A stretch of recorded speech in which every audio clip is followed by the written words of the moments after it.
આગળ વાત હવે વલસાડની કરીએ। વલસાડના વાપીમાં મેઘરાજાએ સટાસટી બોલાવી છે। અહીં ભારે વરસાદ વરસ્યો, જેના કારણે રસ્તા જળમગ્ન થઈ ગયા। 2 કલાકમાં 2.4 ઇંચ વરસાદ પડતા પાણી ભરાયા। શહેરના મુખ્ય માર્ગો પાણીમાં ગરકાવ બન્યા છે। ઝંડા ચોક મુખ્ય બજાર ટાઉનમાં પાણી ભરાયા। મુખ્ય બજારની દુકાનોમાં પાણી ભરાતા હાલાકી થઈ છે। કપરાડામાં 2 કલાકમાં 3.6 ઇંચ વરસાદ પડ્યો।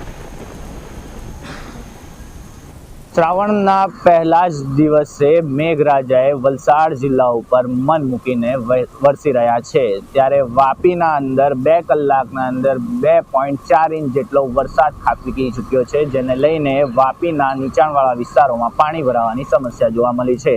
વાપીનું જે આ રેલવે અંડરપાસ છે, જેના અંદર પાણી ભરાઈ જવાની સમસ્યા જોવા મળી રહી છે। રેલવે અંડરપાસ પાણીમાં ગરકાવ થઈ ચૂક્યો છે। જે પોલીસ દ્વારા બેરિકેડ મૂકવામાં આવ્યા હતા, તે પણ હાલ અંદર પાણીના અંદર ગરકાવ થઈ ચૂક્યા છે। એટલે કે વાપી ઈસ્ટ અને વેસ્ટમાંથી અવર જવર કરતા જે લોકો છે, તેઓએ ભારે હાલાકીનો સામનો કરવાનો વારો આવ્યો છે।